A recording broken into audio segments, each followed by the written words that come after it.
So as we know, LeBron James has once again come under some scrutiny as to him complaining about what's been going on with the team, the Cleveland Cavaliers, and just the direction they're going, and as of late, defensive struggles that they have had. And it wanted me to pose the question, based on the media's reaction and what I saw on ESPN First Take today.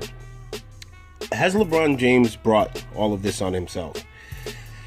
Or is this just a social media era that we live in, amplifying what has happened throughout the history of sports? I mean, I remember oftentimes in the 90s hearing stories about Michael Jordan throwing temper tantrums in the locker room. I want to say, and don't quote me exactly, but I believe him and Scottie Pippen at one point went to blows in the locker room.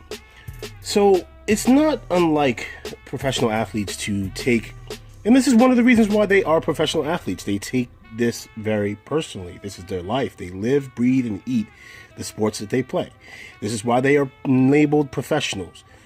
And I just wonder whether the media is just amplifying this because it is LeBron James, or is this just legitimate criticism that should be levied against LeBron James? Now, I am on the record as being no big fan of LeBron James, but I do feel that it is getting now a bit unfair.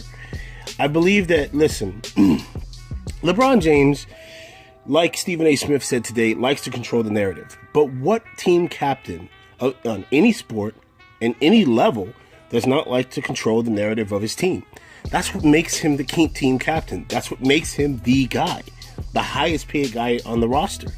So I can't get down on him for doing that. Now, with all of that said, in support of not bashing LeBron James, I must say LeBron definitely has played a hand in the reason why he is getting the vitriol he is getting. And hear me out. When a guy of his status, his stature, and the fact that LeBron James is pretty much quantifiably the best player in the world, and will go down as a top 10 all-time great, he has to accept responsibility for where the team's direction is going. It can't always be the next guy. You know what I mean? When I think about great true leaders take on the successes, but they also accept the failures. But what they do in accepting the failures is what matters. It's one thing to say, oh, we lost, and hold my head down and say, you know what, or you can take that loss and galvanize your team and say, listen, I'm going to be the glue that holds us together, not another added piece. And try to hear me out where I'm going with this. I'm a huge Kobe Bryant fan. I became a huge Kobe Bryant fan because I grew up in the 90s and watching Michael Jordan pretty much dominate, the NBA. He dominated the NBA with his tenacity, his offensive onslaught of skills, and the fact that he was a galvanizing character. I used to remember watching games where the Bulls were playing, and he took on the mantle of that they're going to live and die by what his decisions are going to be made. And at the end of the day, blame him. Don't blame anybody else. I will take the heat. I will take the rap. And I think that's why Michael Jordan was so beloved. LeBron James kind of doesn't show that. He shows this attitude where I'm doing what I'm supposed to do. Everybody else isn't doing what they're supposed to do.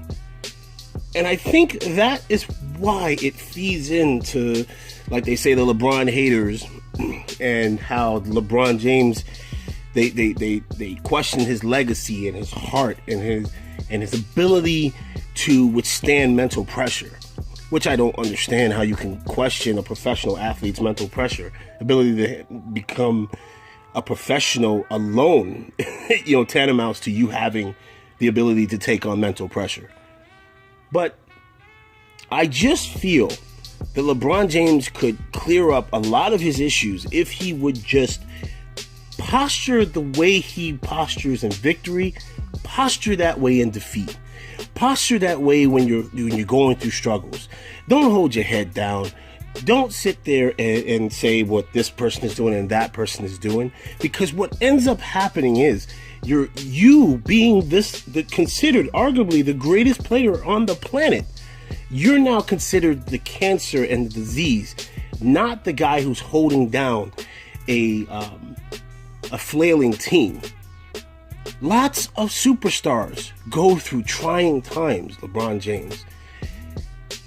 Look at what my franchise, the Los Angeles Lakers, did to Kobe Bean Bryant. Okay? In the last 4 to 5 years of Kobe Bryant's career, the Laker organization was a travesty to the legend. Okay? Cleveland, as far as I know, have treated you really, really well. When you needed a player, they went and they got that player. When you needed a particular bench, they went and they got that bench for you. Try your best, and I'm imploring LeBron James, try your best to sit down, buckle down, take this. The endurance of pain will make you a stronger person in the end. And in the eyes of fans, we will remember somebody who was tough enough to take the criticism as well as the accolades. It's your boy QuestX, Lions Den Boxing Community. For those of you who don't know what the LDBC stands for, doing big things in 2018.